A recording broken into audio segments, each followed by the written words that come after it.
our life, effective communication had been a big problem.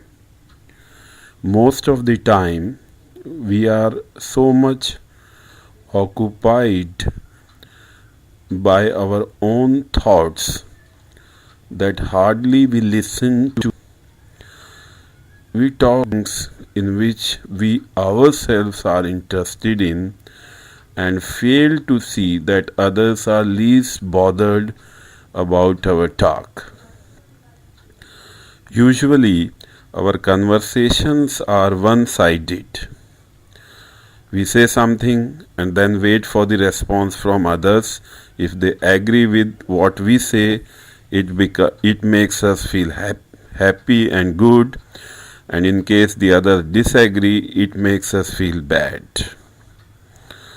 If we like some movie or television show, we pressurize our family members or friends around us to see or watch the same. Why?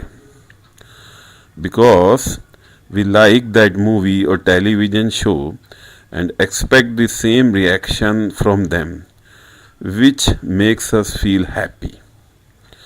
We are so much occupied into ourselves that we hardly see or listen what is happening around us. This one-sided communication envelops the truth and creates rift and misunderstanding in our relationship with others. This is the reason that we spend our entire lifetime and are unable to understand our parents, wives, children, relatives and friends completely. Majority of our conflicts in our relationships are due to lack of proper communication. As the process of perception is dependent on interpretation and the meaning which we give to words, purity of communication is a big problem. The words which may be normal to us can tear the heart of others and vice versa. It is individual communication struggling for universal communication. The root cause of strained relationships in the society is by using inappropriate words for communication. Is there a way by which an effective communication can take place? The only way by which an effective communication can take place is minus ego operation of mind.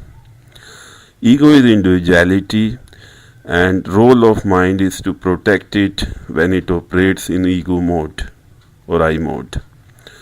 How can a mind which is under the influence of ego can communicate purely? All its communication will be soaked in ego. It will emit those words which he or she likes and look for similar like-minded people and will seldom understand the opposite. What medium we have for communicating with others? These are words and body gestures. Throughout the world, there are many languages with different cultures. Apart from this, individual minds are also different.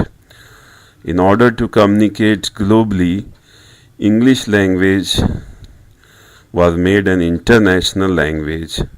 Do you think by having a single international language, the communication problems have been resolved? Most of the time, when we are speaking, we are expressing ourselves with certain motive.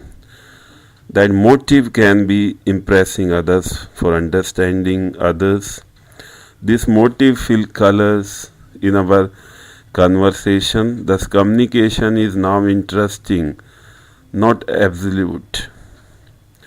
This conflict of interest keeps changing the equation of relationships.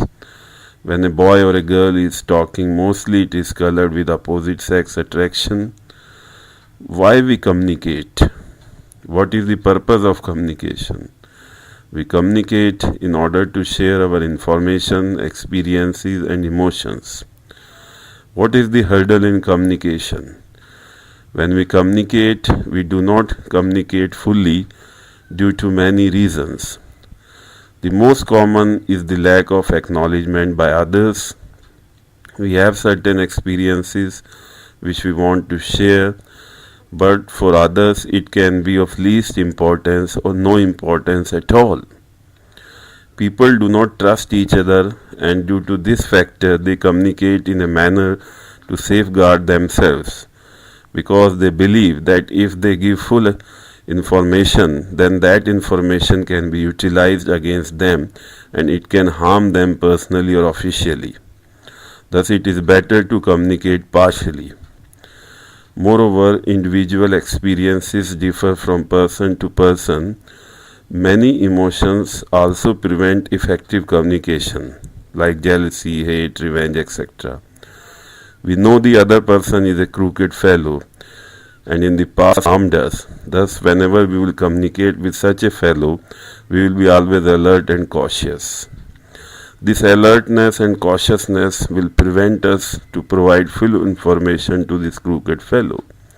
Thus, communication effectiveness depends on others also with whom we are communicating.